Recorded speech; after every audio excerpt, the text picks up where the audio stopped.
ตัวนี้ฮะสมควรแบบใดเรื่องไว้นี่ละเป็นวันที่3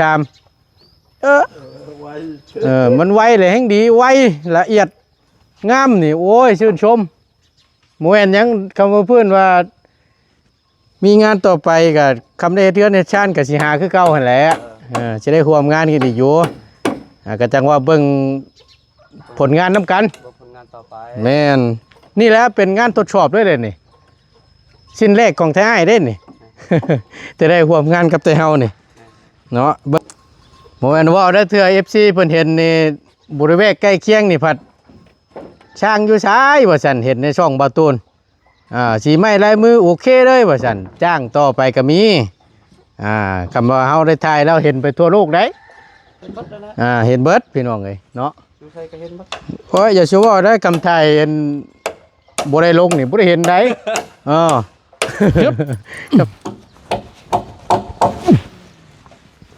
แต่ว่าน็อตแหวนนี่ก็ยังทันในห้องหน่อยเนาะยังทันในห้องเนาะเอาทีละขั้นตอนไปว่าสั้นจ้ะใช่เฮ้ยไปทางใดบันสิบ่แล้วก็เบี่ยนทางนี้เนาะฮึบชุบคอหันหรือล่ะชุบก่อนนี่สิบ่สิแม่นแท้ชุบก่อนเลยนะกระตุ้แบบกันโอ้มันเขาคำแต่พูดได้ประตูใหญ่มันติดได้เฮาน่ะพี่คำพี่มาพี่น่ะคือได้วะคำเจ้านั่นพวกเขาเดินทางมันไงตัวคือนี่ว้าว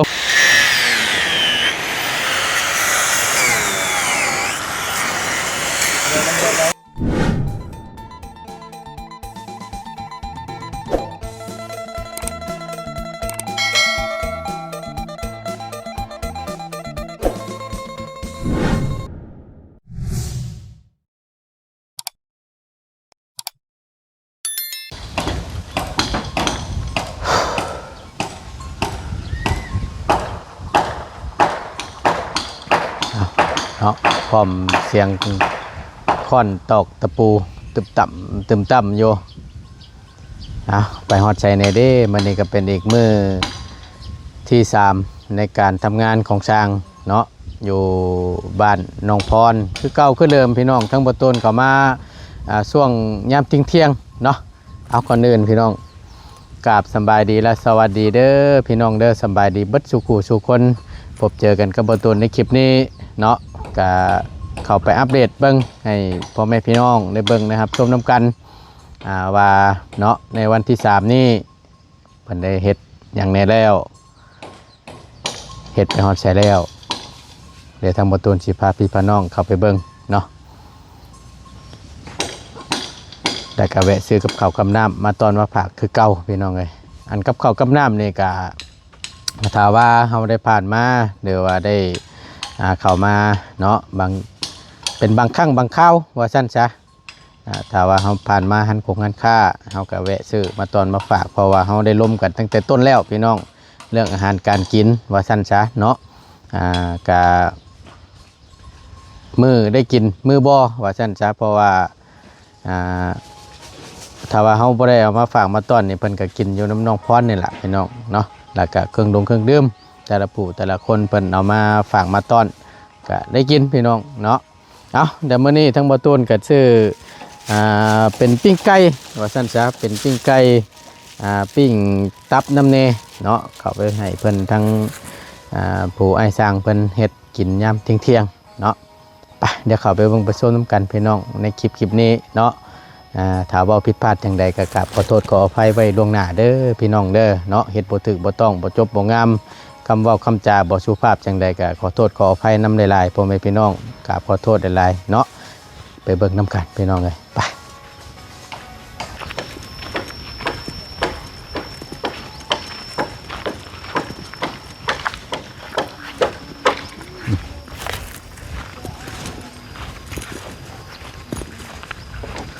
อากาศพี่น้องเอ้ยเนาะเดี๋ยวก็ร้อนเดี๋ยวก็หนาวเดี๋ยวก็แดดเดี๋ยวก็คึบ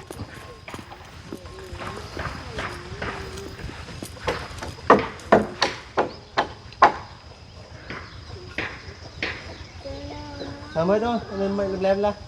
มันตอกลักฮะ เฮ็ดไม่จ่ายเลย ขาดไหมบ่ บ่ บ่ ไม่มีเนี่ยคือเฮ็ดจ่ายไม่ได้ไม่นั้น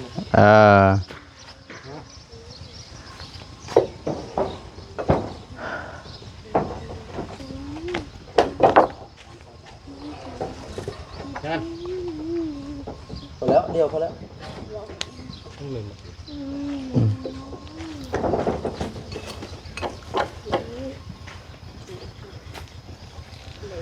ขึ้นแล้วไรเด้บาดนี่เนาะช่างเอ้ยบ่แล้วก็หานี่เด้อ จาก เฮ็ดบันไดชั่วข้าวขึ้นนี่เด้อพอได้ไตได้เหยียบหั่นน่ะ ได้ เศษไม้เศษตอกนำมื้อนี้แหละขึ้นยามใดรถมักสิได้ลื้อเลยโอ้ว่านั่นแหละจังว่ามันขึ้นยากก็จังว่าน่ะฮึบ ระวังเด้อระวัง ฮึบ ออกนี่น่ะ มันโมเมนต์เฮ้ย ดึงด้วยสไลเดอร์ด้วยเนาะ ฮัมมาดึงระเบ้านี่ มาฮอดนี่บัดข้างระบาดนี่ฮึบเอ้ยโอ้ยค่อยฮึบโกยสิไปจังซี่เลยพี่น้องเอ้ยนี่เฮ็ดชั่วข้าวได้เด้อเฮ็ดชั่วข้าวพอได้ไตได้ขึ้นนี่แหละ คาร์บอนบ่ได้บ่ เฮ็ดถาบอนก็บ่ได้จังเฮ็ดบ่บ่ได้จังเฮ็ดถาบอนเอาชั่วข้าวไปก่อน คาร์บอนเป็นตัวฟอม ยังบ่ทันได้พร้อมถาวรนะเอาจักหน่อยก่อนให้มันฮอดขั้นตอนเพิ่นก่อนกว่าเอากำลังเพิ่นเอิ้นหยังนี่ไอ้ สัปดาห์ที่2 ฮะ เสาร์ที่2 เสาร์ที่สองอันเพิ่นเอิ้นเสาหลังบ่ แม่น เสาหลังเนาะ ค่ เสาค่ำ ำดังอะไรพุ่น เอาตัวใหญ่พี่เนาะตัวนี้เสาค่ำเพิ่นเนาะ เด้อ สบายดีเด้อกินข้าวเที่ยงแล้ว เจ้ายัง ยังอยู่บ่พอดีแล้วเฮาซื้อปิ้งไก่เด้อ เจ้า มาต้อนมาฝาก ขอบใจ โดยเอาฮะบ่แล้วอยู่พระลานนี่แหละ พี่ไก่พลาด ปิ้งไก่พระลานใช่นี่แหละ โอ้ขอบใจ โดยฮัมเอาขึ้นไปไว้หากับข้าวกับน้ำไว้ให้ตั้งไอ้ช้างเพิ่นกินยามเที่ยงๆเด้อไปไว้จับเจือได้เบิ่งมากินได้เด้อไว้อยู่เทิงผมก็ได้ฮ้อนเนาะฮ้อนบ่หนาวจนเหือออกติเนี่ยมันแหละเฮ้ยเอาระวังแดดออกก็ฝนตกนี่เลือกตัวได้ซะครับเพราะฉะนั้นก็เอาแดดซะเห็นได้แต่ว่านี่อยู่ช่วงเฮาทำการทำงานน้อยเนาะเอาตัวนี้ไปก่อน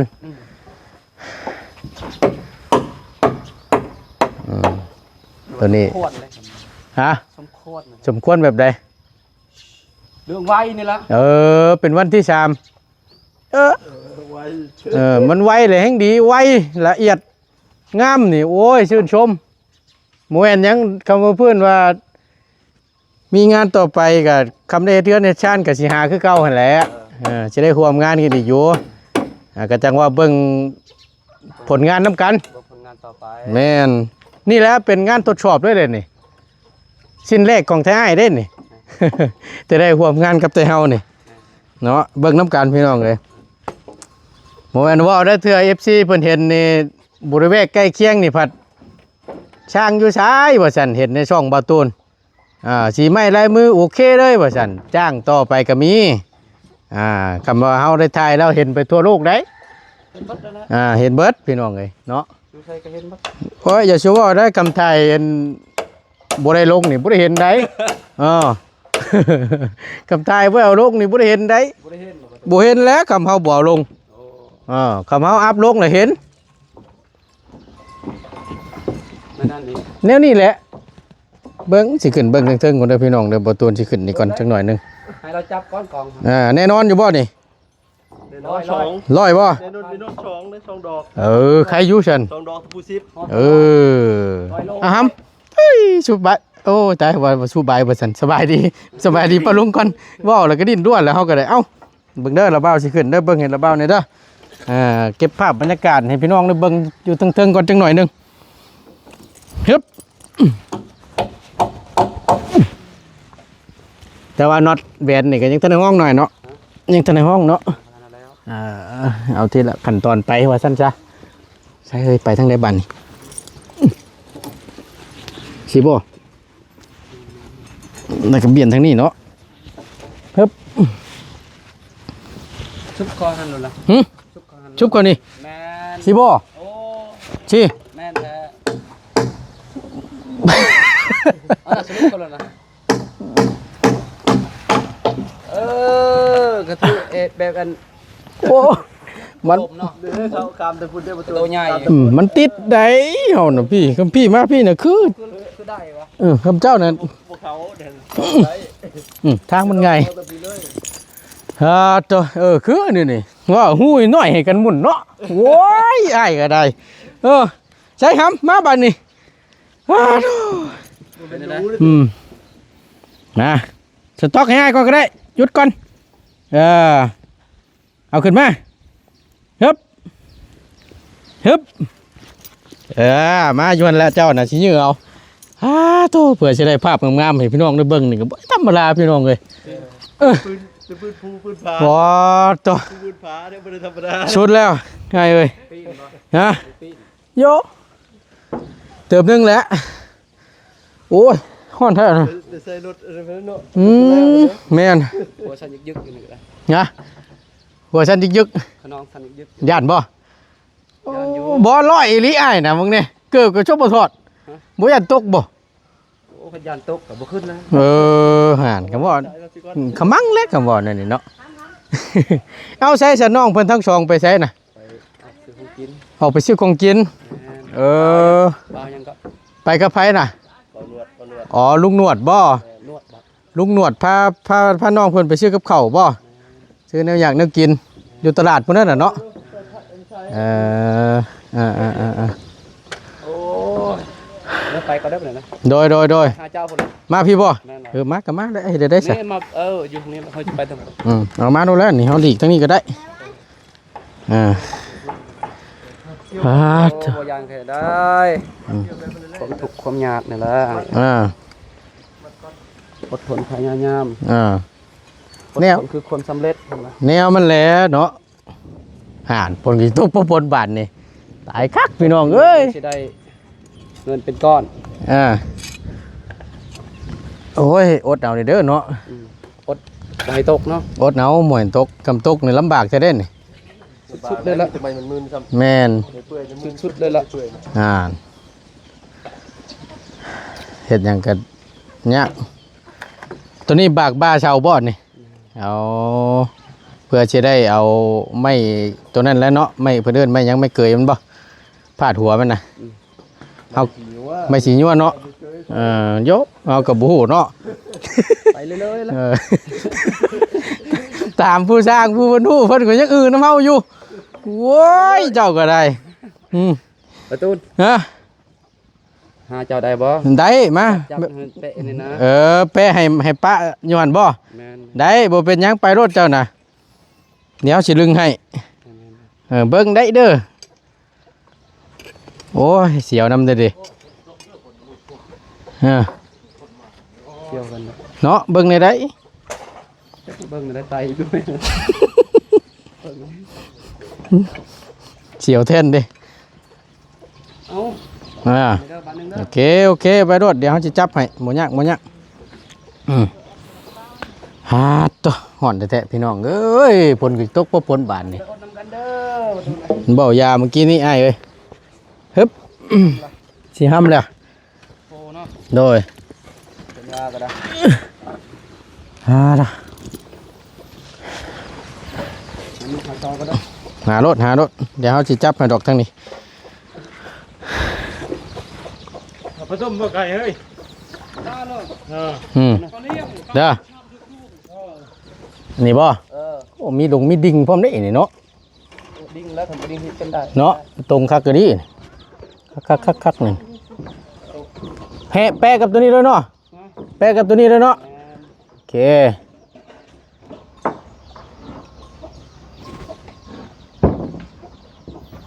ได้แล้ว ได้แล้วบ่โอเคคำเน้นหนาคักกะริตัวนี้ถ้าเราเชื่องไว้แล้วก็ความเน้นหนาแน่นอนล่ะพี่น้องตัวนี้ ถ้าว่าวากบาปมันเป็นปลาฉลามนั่นมันจะฉีกเดี๋ยวที่นั่นคัก นี่ประมาณนี้ติดนี่เลยยาวไปนี่ในส่วนตัวนี้ไปพุ่นต่อนี่มันสิสลับกันได้ถ้าว่าต่อตรงกันเลยนี่ความแน่นหนาความแข็งแรงมันก็สิบ่ปานใดอันนี้เฮาสลับหัวท้ายมันก็สิแน่นหนากว่าเก่า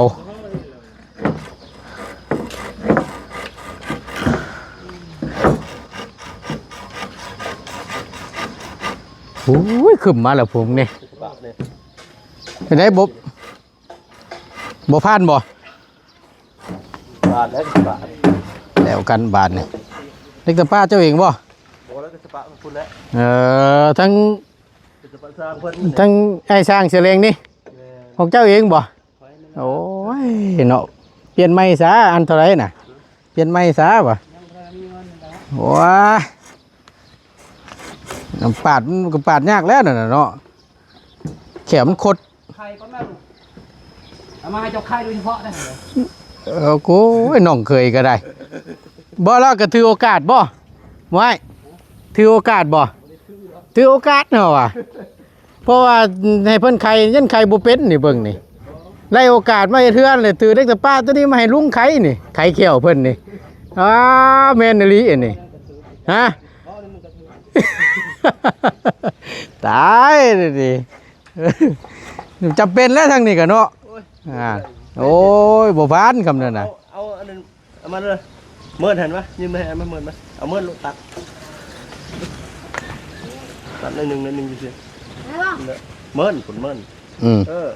เออน้องพรเพิ่นบ่อยู่พี่น้องไปซื้อกับข้าวกับลุงหนวดว่าซั่น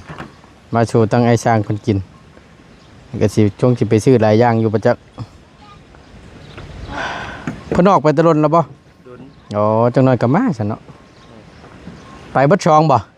อ๋อใช่อยู่ไปเบิดช่องซอยกันหิว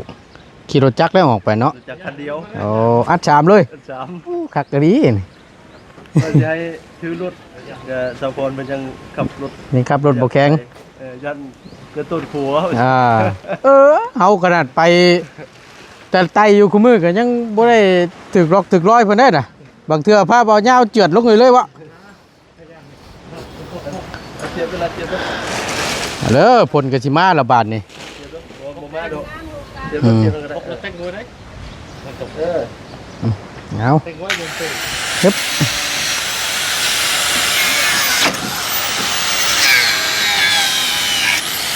ตัวนี้เป็นเสาค้ำ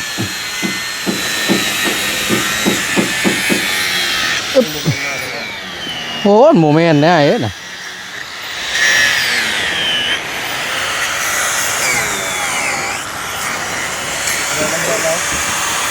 ใครกันสบะก่อนรอบใคร ฮ้อนแตะพี่น้องเอ้ยเอาคือทางประตูนอยู่ด้านบนเด้อพี่น้องเด้อเนาะขึ้นมาเบิ่งน้ำกันว่าสั้นซะขนาดนี้ก็เป็นอยู่ในช่วงโต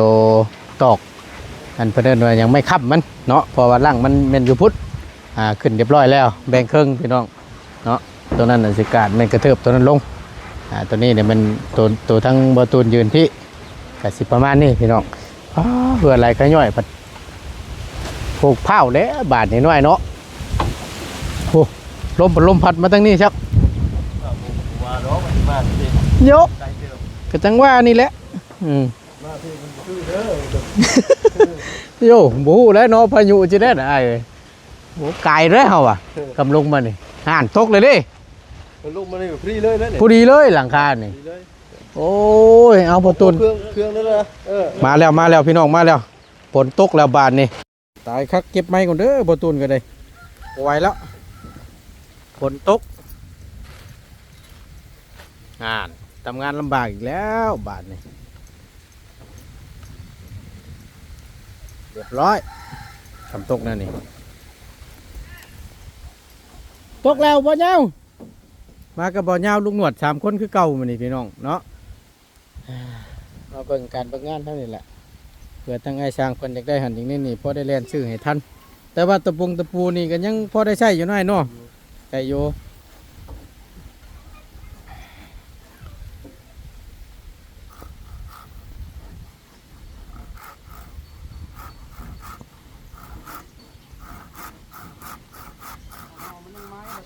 ฮะอันใดไม่น่ะเออมันยังฟิตอยู่โอ้บ่ได้ยอมหับจังดีเนาะโอ้ยฮะ โอ้ยฝุ่นยังดีเลย บ่โอ้ยเนาะเอาบ่นัวม่วนโอ้ยบ่ไหวแล้วเอ้ยเฮาลงก่อนเด้อบัดนี้เด้อบ่ไหวแล้วกับพาลงฝนตกก็พอลงก็ลงได้ก่อนลงช่อเมื่อยก่อนเด้อเก็บเครื่องเก็บของก่อนได้ไปพี่น้องเอ้ยตาตัวตายฝนมาแล้วบ้านนี้พี่น้องเซ็ตบาทนี่เซ็ตไปทั้งประตูนกันเพื่อเป็นการบ่เสียเวลาที่ได้ขอล่ำลาและขอจบคลิปก่อนพี่น้องเนาะขอบคุณในไลน์ที่เขามาเป็นกำลังให้ใจและติดตามรับชมคลิปเนาะเบิ่งคลิปโดยบ่ขามโฆษณาขอบคุณในไลน์เด้อพี่น้องเด้อในระหว่างนี้ภาพผลกระนำลงมาใส่กำเศร้าแต่ก็ใครอยู่กำผลบ่เศร้านี่ผมแห้งอีกแล้วพี่น้องเลยอึ๊บใส่ไอ้ายช่างเราเห็ดบันไดไม้ก่อนพี่น้องเลยอึ๊บลงยากแท้ๆนี่เฮ้ยโอ้ยตายฮึบพอฝนตกพี่น้องฝนตกเป็นจังใดเนี่ยเด้อยู่ทางฝั่งไทยเนาะตกอยู่บ่พี่น้องตกคือกันบ่